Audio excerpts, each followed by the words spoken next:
দোলনা দুলতে পারে না, তাকে দোলাতে হয়। আহারে, কামটা ঠিক হয় নাই। আবার ঠিকও আছে, ছোট মানুষের দোলনায় দোল খাইতে যাইবে কে? দুইজন মিলে দোল দোল দোলনি খেলে পাশে গুড়ে গড়া খাড়াই রইছে, আর পরছে আর বসবে না মজাটা।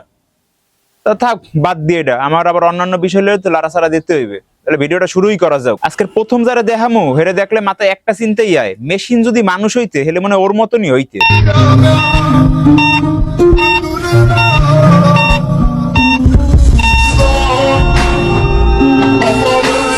এখন যাগুলো এই কথা কমু, বাংলাদেশের যত মেলা আছে এর মধ্যে 80% মেলাই এগো দখলে।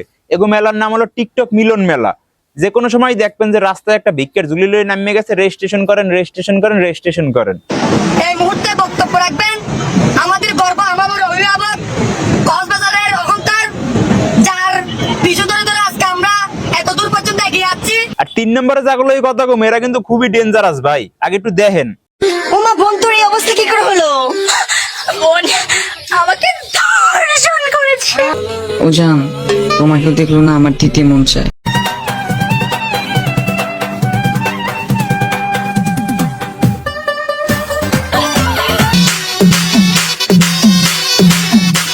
এগো জ্বালায় সোশ্যাল নেটওয়ার্কে ঢুকতে পারি না, আর ঘর দিয়েও বাইরেন যায় না। বাসে তো ওটাই যায় না, বাসে উঠলে তালে দিয়ে সব রাখিয়ে দেবে, আর সোশ্যাল নেটওয়ার্কে ঢুকলে উল্টাপাল্টা ভিডিও দেখাইবে।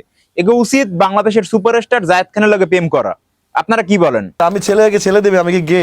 ছেলে তো ছেলেকেই দেবে। সরি জায়েদ খান যদি বাইরে লইতে চাইতে তাইলে তাহলে রাস্তায় কাপড় খুলে দাঁড়ায় থাকতাম মাঝখানে। বাংলাদেশের সবচেয়ে বড় লিজেন্ড 2012 সালে কিন্তু উনিই প্রথম ছবি করছে। দুনিয়াতে এর আগে কোনো ছবিই আসলে না।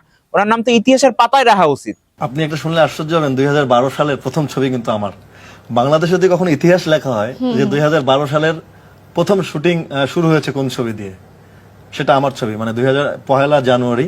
ভাই সব তর্ক বিতর্ক বাদ দিই সবাই, আমরা একটা গান শুনি। আমার কোলো ছোট ভাই অনেক বড় শিল্পীর দিতে গান শেখে, ওর গানটা একটু সবাই শোনেন। ছোট ভাইয়ের বড়দম, রক্তের বাদন, বাবার আমায় করালে পূরণ, তুমি বিলিয়েছ ছোট ভাইয়ের বড়দম। ভাই বিশ্বাস করেন, ওরা আমরা চিনি না ভাই, ও আমার কিচ্ছু হয় না ভাই।